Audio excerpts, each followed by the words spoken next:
देखिए green candle है, हमें सबको पता है कि यहाँ पे buying and sorry opening and closing price के अंदर में एक पॉजिटिव डिफरेंस है। ओपनिंग प्राइस इसकी कौन सी है? ये वाली, O for open and C for close. तो यहाँ पे एक पॉजिटिव डिफरेंस है। ये पॉजिटिव डिफरेंस पता है कब क्रिएट होता है? जब यहाँ पे बायर सेलर के कंपेरेटिवली ज्यादा हो। बायर सेलर के कंपेरेटिवली ज्यादा है तो ही पॉजिटिव डिफरेंस क्रिएट होगा। और बायर सेलर के कंपेरेटिवली ज्यादा कब होते हैं? देखिए हम काफी बार आप लोगों ने नोटिस किया होगा कि जब भी आप कोई बड़ा ऑर्डर लगाते हैं, 1000 शेयर 2000 शेयर कोई भी बड़ा ऑर्डर लगाते हैं, तो बहुत बार होता है ना हमारे पास में कि हमारा ऑर्डर सिर्फ पार्शियली एग्जीक्यूट हुआ और फिर प्राइस जंप कर गई। ऐसा बेसिकली क्यों होता है? ऐसा इसलिए होता है कि वहां पे उस पर्टिकुलर प्राइस के ऊपर में सेलर लिमिटेड है। आपको लेना है 1000 शेयर किसी भी XYZ कंपनी के, लेकिन वहां पे 1000 शेयर सेल के लिए अवेलेबल ही नहीं है, तो फिर प्राइस वहां से जंप करेगी।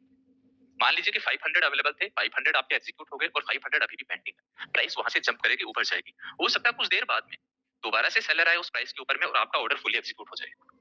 आई एम श्योर जो लोग ट्रेडिंग करते रहे, ये कभी ना कभी सब लोगों ने एक्सपीरियंस किया होगा कि जब भी हमने कोई भी बड़ा ऑर्डर लगाया तो बहुत बार वो सिर्फ पार्शियल एग्जीक्यूट हुआ और प्राइस ऊपर चली गई। हो सकता है कि पूरे दिन तक वहां पे पूरे दिन तक ही हमारा ऑर्डर एग्जीक्यूट नहीं हुआ, वो पेंडिंग का पेंडिंग ही रह गया। या फिर हो सकता है कि उसके 5 to 10 मिनट में या फिर अगले ही सेकंड को वापस से फुली एग्जीक्यूट हो गया। ये टोटल डिपेंड कर रहा है बायर और सेलर से। देखिए आपको अगर कोई भी चीज बाई करनी है ना, तो उसके लिए आपको सेलर होना चाहिए। टेक्निकल लैंग्वेज में बिल्कुल क्लियर है, every buyer need a seller and every seller need a buyer. जब तक सेलर नहीं है आप कोई चीज नहीं खरीद सकते, और जब तक कोई चीज का बायर नहीं है आप कोई चीज नहीं बेच सकते। जो जनरल लाइफ में है बिल्कुल वही स्टॉक में है। आपको शेयर बाई करना है कोई भी टाटा मोटर का 100 रुपीज पे, लेकिन कोई बेचना ही नहीं चाहता 100 रुपीज पे, तो आप कैसे बाई कर लेंगे उसे? जिस रेट के ऊपर में लोग बेचना चाहते हैं उसी रेट के ऊपर में आप लोगों को खरीदना पड़ेगा। या फिर आप वेट कीजिए कि लोगों की एक्सपेक्टेशन डाउन हो और वो कम रेट के ऊपर में बेचने लगे उसे। डील तभी होगी जब बायर और सेलर दोनों म्यूचुअली अग्री हो। एक छोटी सी कैलकुलेशन बताता हूँ। Number of buyer 1 lakh, number of seller 50 के। ये जो मैंने फिगर लिखा है यहाँ पे कि नंबर ऑफ बायर 1 लाख और नंबर ऑफ सेलर 50 के, ये एक बस एग्जांपल पर्पस के लिए लिखा है, इससे बिल्कुल भी कंफ्यूज नहीं होना। ये मैंने इस कैंडल का फॉर्मेशन दिया है आप लोगों को यहाँ पे कि अगर ऐसी कोई भी ग्रीन कैंडल बनी है ना, तो मतलब ऐसा कुछ जो सिनेरियो मैंने लिखा ऐसा कुछ हुआ कि वहां पे बायर ज्यादा हुए हैं और वहां पे सेलर कम रह गए। हो सकता है ये 1 लाख की जगह 1.5 लाख हो सकता है 80,000 हो सकता है 90,000 हो, और सेलर जो है हो सकता है 40,000 45,000 60,000 हो। ये बस एक रैंडम फिगर ले रहा हूं मैं, इसको बिल्कुल भी कंफ्यूज नहीं होना कि सर ये फिगर कहां से आया, हम कहां से देख सकते हैं। इन चीजों में कंफ्यूज नहीं होना। एक सिंपल सा पॉइंट समझने की कोशिश कीजिए कि बायर यहाँ पे सेलर के कंपेरेटिवली ज्यादा है तो ही ग्रीन कैंडल बनी है। अब आप लोग ये चीज सोचे कि यहाँ पे बायर और सेलर बिल्कुल इक्वल हो तो क्या ग्रीन कैंडल बनेगी? तो बिल्कुल नहीं बनेगी। ग्रीन कैंडल सिर्फ और सिर्फ तभी बनेगी जब वहां पे बाइंग कंटिन्यूसली हो रही है और सेलर किसी ना किसी पॉइंट पे जाके खत्म हो गए और अग्रेसिवली बाइंग हो रही है और प्राइस अप ही जा रही है। मतलब अब बायर के सामने सेलर बहुत लिमिटेड है, और जितने ज्यादा बायर होंगे ना प्राइस उतनी ही ऊपर जाएगी।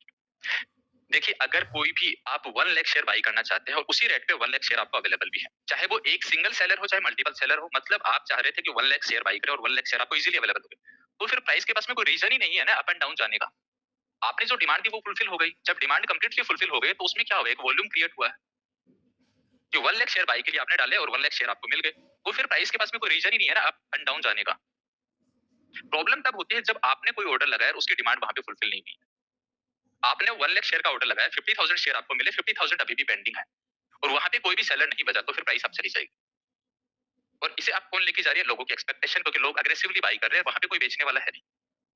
मैं फिर से रिपीट कर रहा हूँ, formation of green candle only takes place when buying pressure is more than the selling pressure. Technically we can say number of buyer are greater than number of seller. जब भी नंबर ऑफ बायर जो है number of seller से ज्यादा है तो ही green candle बनेगी। In this case we can also say demand is more than supply. Demand जो है वो सप्लाई से ज्यादा है। और यहाँ पे ही एक केस और ले, इसी का जस्ट अपोजिट, ये मान के चलते हैं कि रेड कैंडल है। अब ये रेड कैंडल है तो सभी लोगों को पता है, कल ही हमने डिस्कस किया है, इसका ओपन होगा ये और क्लोज होगा ये। क्योंकि रेड कैंडल के अंदर में हायर बॉडी जो है वो होती है ओपनिंग प्राइस और लोअर बॉडी जो है वो होती है क्लोजिंग प्राइस। और यहाँ पे कुछ सिनेरियो कुछ इस टाइप से होगा कि यहाँ पे नंबर ऑफ बायर कम होंगे लेकिन नंबर ऑफ सेलर ज्यादा होंगे। यहाँ पे नंबर ऑफ बायर को कर देते हैं 50 के और नंबर ऑफ सेलर को कर देते हैं 1 लाख। मतलब अगर अपोजिट सिचुएशन है कि सेलर ज्यादा है और बायर कम है, तो फिर वहां पे रेड कैंडल बनेगी। और यहाँ पे आप लोग ये सोचे कि सर नंबर ऑफ बायर अगर थोड़े और ज्यादा हो तो, या फिर नंबर ऑफ सेलर थोड़े से और ज्यादा हो तो फिर उस केस के अंदर में क्या होगा?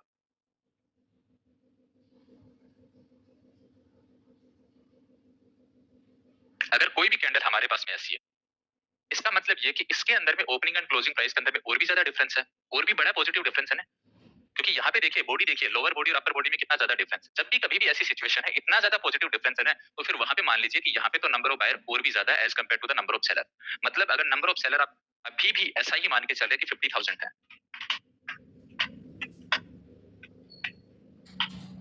तो नंबर ऑफ बायर जो है ना वो यहाँ पे और भी ज्यादा होंगे। मे बी कि 1.5 लाख हो, मे बी कि 1.2 लाख हो, 1.6 लाख हो। ये इन नंबर से बिल्कुल कंफ्यूज नहीं होना है कि 1.5 होंगे, 1.6 होंगे, 2 लाख होंगे, कितने होंगे, और क्या यहाँ पे ये नंबर 50,000 ही रहेंगे क्या। ये मैं आपको एक एग्जांपल के लिए बता रहा हूँ। ये इन दोनों में जो कुछ भी आप डिफरेंस देख रहे हैं ना, ये डिफरेंस ही उस कैंडल के लेंथ को डिसाइड करेगा। मतलब ये बायर कितने ज्यादा हैं, जितने ज्यादा बायर होंगे as compare to the seller, मतलब वहां पे अग्रेसिवली बाइंग हो रही है, वहां पे अग्रेसिवली बाइंग हुई है हर प्राइस के ऊपर में। जहां पे उनको मिला वहां पे उन्होंने बाई का ऑर्डर लगाया, तभी वहां पे प्राइस जंप करती है जब वहां पे सेलर खत्म हो जाए। और सेम रेड कैंडल के अंदर में है। अगर रेड कैंडल बिल्कुल इसी टाइप से हमारे पास में है,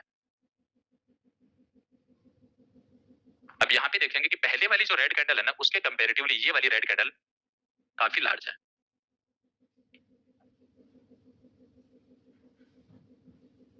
अब यहाँ पे हम ये कह सकते हैं,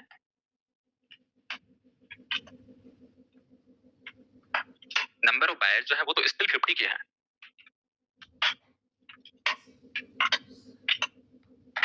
but number of seller may be 1.5 lakh या फिर उससे भी ज्यादा हो। मतलब जितने ज्यादा सेलर होंगे उतना ही बड़ा सेलिंग प्रेशर यहाँ पे आएगा। और यही प्रोसेस जो है, यही जो कंसेप्ट मैं आपको बता रहा हूँ, यही बस डिमांड एंड सप्लाई है। Price will only go up when there is imbalance between demand and supply. अगर कोई ना कोई इम्बैलेंस है ना प्राइस के अंदर में, तो ही प्राइस अप जाएगी, जब डिमांड एंड सप्लाई के अंदर में इम्बैलेंस है। अगर कोई भी इम्बैलेंस नहीं है तो प्राइस वही की वही रहेगी। फिर से रिपीट कर रहा हूँ, बिल्कुल ध्यान से सुनिए, बहुत इंपॉर्टेंट बात है, ध्यान से सुनिए सभी लोग। कि अगर कोई इम्बैलेंस है, इम्बैलेंस का मतलब ये कि बायर ज्यादा हो गए सेलर के कंपेरेटिव, तो प्राइस अप जाएगी, या फिर सेलर ज्यादा हो गए प्राइस बायर के कंपेरेटिवली, तो फिर प्राइस डाउन जाएगी। और बायर और सेलर बिल्कुल इक्वल है, इसका मतलब डिमांड और सप्लाई बिल्कुल बैलेंस है, प्राइस वही की वही रहेगी। क्योंकि प्राइस के पास में कोई रीजन ही नहीं है अप एंड डाउन जाने का। जो डिमांड डाली गई वो एज इट इज फुलफिल हो गई। जितने बाई के ऑर्डर डाले गए उतने सेल के ऑर्डर उनको मिल गए। तो जिस रेट के ऊपर बाई के ऑर्डर डाले थे, उसी रेट पे अगर सेल के ऑर्डर मिल गए, तो कोई रीजन ही नहीं है ना प्राइस के अप एंड डाउन जाने का। क्योंकि सेम रेट पे चाहे कितनी बड़ी क्वांटिटी डाली गई हो, लेकिन उतनी बड़ी क्वांटिटी सेल के लिए अवेलेबल भी तो हो गई ना। प्रॉब्लम तो तब हो जब 1 लाख बाई की क्वांटिटी डाली गई है, लेकिन वहां पे सेलर है ही 10,000, तो फिर प्राइस वहां से डेफिनेटली ऊपर जाएगी ही जाएगी। और सिंप्लीफाई करता हूँ, for an example, first case लेते हैं जहां पे 10 लाख बायर है और 10 लाख सेलर है, डिमांड सप्लाई दोनों बैलेंस है, प्राइस कहीं नहीं जाएगी, वहीं की वहीं रहेगी। अब सेकंड केस लेते हैं कि 10 लाख तो बायर है, लेकिन सेलर जो है वो सिर्फ 5 लाख है। इसका मतलब डिमांड जो है सप्लाई के कंपैरेटिवली ज्यादा, डिमांड है 10 लाख शेयर की और सप्लाई हुई है सिर्फ 5 लाख शेयर की, तो फिर प्राइस अप जाएगी। यहाँ पे क्या हुआ, 5 लाख अभी भी पेंडिंग रह गए।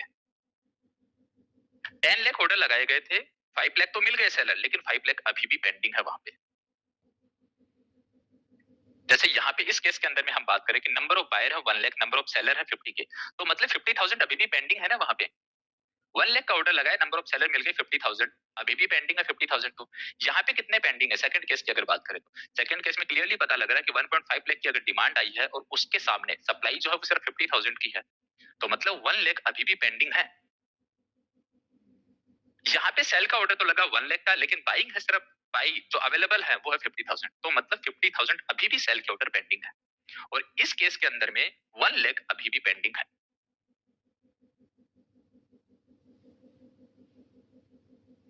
यहाँ पे जो है इन दोनों केसेस के अंदर में डिमांड जो है सप्लाई से ज्यादा है, इन दोनों केसेस के अंदर में सप्लाई जो है वो डिमांड से ज्यादा है।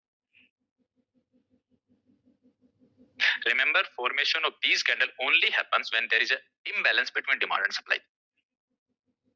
और जब भी ये ऐसा कोई भी imbalance होगा ना, जब भी ऐसा imbalance होगा तो ऐसी कैंडल बनेगी, और इन टाइप की कैंडल को बेसिकली एक्साइटिंग कैंडल बोला जाता है।